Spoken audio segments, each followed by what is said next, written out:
Expert Staffing presents Indoridia with Ritesh Bhia.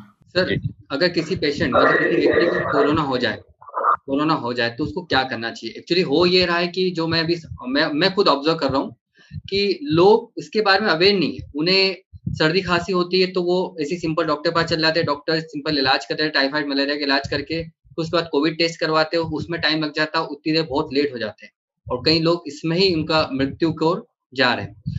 आप मुझे बताइए कि जैसे किसी व्यक्ति को कोरोना हो गया, ये सिंपल उनको लक्षण दिख गए कि ये चीज़ है, तो उसको क्या करना चाहिए? उसकी कौन-कौन सी स्टेजेस है?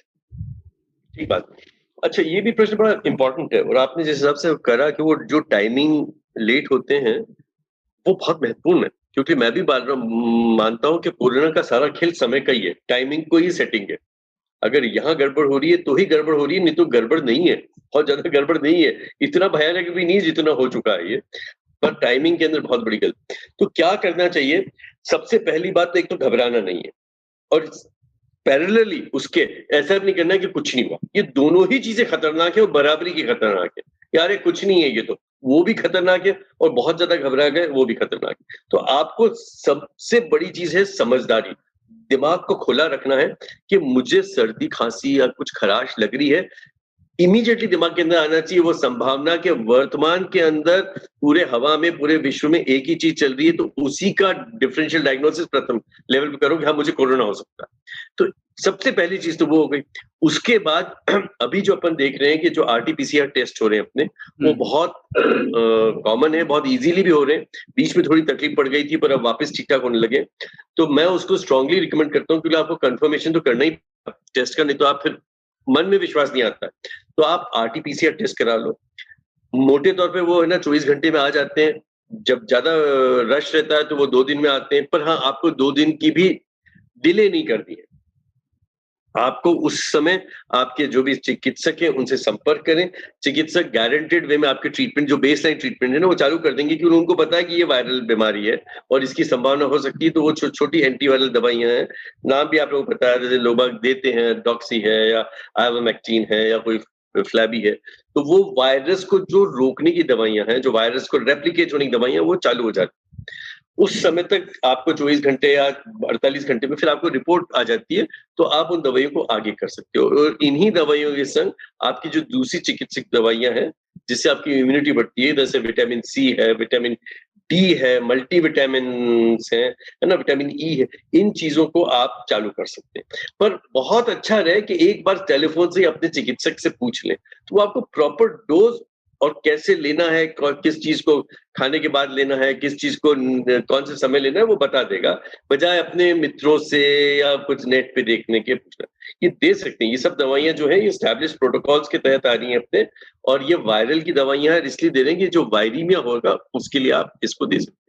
और इसके साथ साथ 100%, जैसे मैं ये तो नंबर 2 स्टेज बोली, नंबर 1 तो क्या ठीक है, आपको भय नहीं करना और ज्यादा ओवर कॉन्फिडेंट नहीं रहना। नंबर 2 स्टेज के ऊपर अपने आपको आइसोलेट करना, वो बहुत आवश्यक है। अपने आप को ना एक कमरे में रोक लो, क्योंकि आपके परिवार को होगा, किसी और को होगा, आप ऑफिस में गए 10 लोगों को होगा, तो वो भी हमारी जिम्मेदारी है कि किसी भी तरह से इसको स्प्रेड ना होने दें।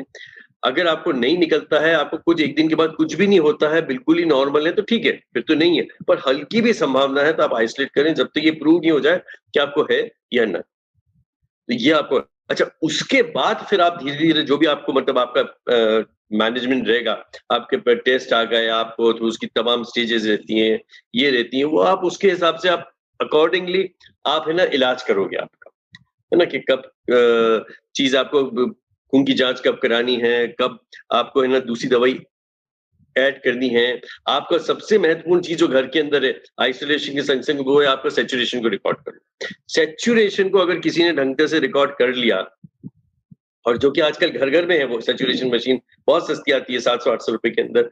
उसको अगर आपने रिकॉर्ड कर लिया, तो आपका बहुत बड़ा खेल हो जाता है और आपका 100% प्रैक्टिकली मैं बोल रहा हूँ 95% लोगों का हॉस्पिटलाइज़ेशन बच जाएगा।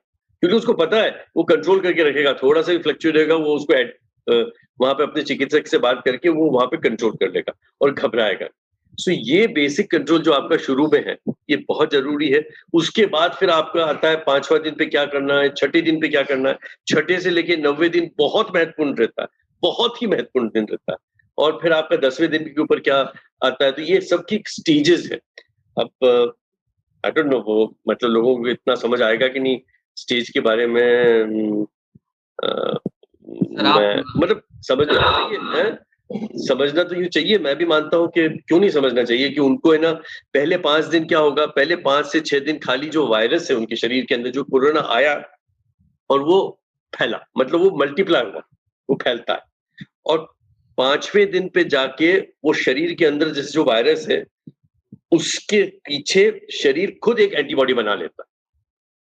शरीर भी तो देखिए हमारे जो शरीर है ना उसमें खूब सारी एक मैकेनिज्म होती है। तो कोई भी विदेशी चीज आई, मतलब विदेशी मतलब वायरस घुसा, शरीर ने उसके ऊपर काम करना चालू करा, एक एंटीबॉडी बनी।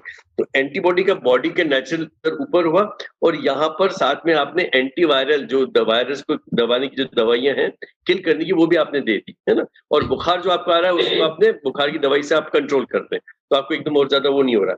अब ये जो चीज है ये 5वें दिन तक होते होते आपने अगर टाइमली सब एक्शन किया, 5 दिन बाद आपका वायरस खत्म हो जाएगा, आपकी बीमारी ठीक हो जाएगी। मोटे तौर पे अधिकतर लोगों का ये हुआ है, और उनके बाद वो इस बीमारी से निकल गए, और उनको है ना पूरा आने वाले 10 दिन और पूरी तरह से आइसोलेट रिलेशन में तो रहना ही है किसी भी हालत में, पर उनको कोई तकलीफ नहीं पड़ेगी। पर अगर 5वें दिन के बाद भी बुखार रह रहा है, कुछ गड़बड़ियां हो रही है, तब आपको फिर टेस्ट का सहारा लेना पड़ेगा। और तब क्या हो गया कि एक युद्ध चालू हो गया, अंदर एक द्वंद्व हो गया है। किसके बीच में? आपकी दवाई और आपकी जो एंटीबॉडीज है वो किससे लड़ रहे हैं? वायरस से।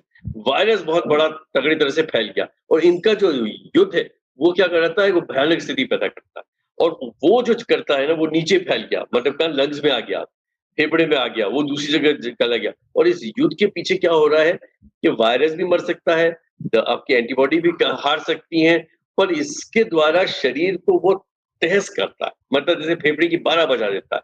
और वो पूरा जो कहते हैं ना कि वो ग्राउंड ग्लास अपीयरेंस जो आ रहा है सीटी स्कैन में, निमोनिया जैसा हो रहा है, और वहां आदमी टूटता है। तो वो जो स्थिति आपकी आ रही है 6ठे दिन, 7वें दिन, 8वें दिन, 9वें दिन, अगर आप उस 5वें दिन से नहीं निकल पाए, तो ये 6 दिन आपको बहुत निगरानी में रखना है। आप अपना सैचुरेशन बराबर मेंटेन करते रहो। यहाँ पे एक बहुत सस्ती दवाई लेकिन बहुत इफेक्टिव दवाई है जो स्टेरॉइड्स है, वो आपके डॉक्टर आपको चालू कर देंगे, है ना। ब्लड थिनर्स चालू करेंगे, क्योंकि क्या होता है कि ये जब लड़ाइयां हो रही है अंदर, तो खून के थक्के भी जमते हैं, वो है ना कभी हार्ट अटैक कर देंगे या ब्रेन में जाके जम जाएंगे, तो उसको गाढ़ा हो जाएगा खून आपका। तो ब्लड को थिनर करने के लिए भी ब्लड थिनर की दवाइयां दी जाएंगी। तो ये सस्ती दवाइयां हैं, बेहद सस्ती हैं, पर ये 6ठे दिन दी जाती है। बहुत बड़ी गलती हो जाती है, कोई कोई लोग इसको पहले दिन दूसरे दिन ले लेते हैं। स्टेरॉइड दूसरे दिन आपने ले ली तो आपकी जो नेचुरल एंटीबॉडी बनाने की क्षमता है वो खत्म हो जाएगी। वो कैसे बनेगी? जबकि मैं आपको बोल रहा हूँ कि पहले 6 दिन तक तो आपके शरीर ही एंटीबॉडी बना रहा है, आपको उसको सपोर्ट करना है। उसके बाद जब आपको लगा कि नहीं अब यार ये 85% 90% ठीक हो गए, कुछ नहीं करो, मस्त रहो, टेलीविजन देखो, घर पे रहो। पर अगर ये नहीं हो रहा है तब स्टेरॉइड्स आपका और ब्लड थिनर का काम आता है। और बहुत बड़ी बड़ी दवाइयां के नाम सुनते हैं, वो तो बड़ा रेयर है यार, वो तो बहुत ही मतलब वो तो बहुत ही रेयर चीजें, उनको तो हॉस्पिटलाइजेशन और ये तो मैं वो मान रहा हूँ 5%, उधर तो जाना ही नहीं हमको, हम उसके पहले ही कंट्रोल कर लेंगे अगर हम ये प्रॉपर वे में चले।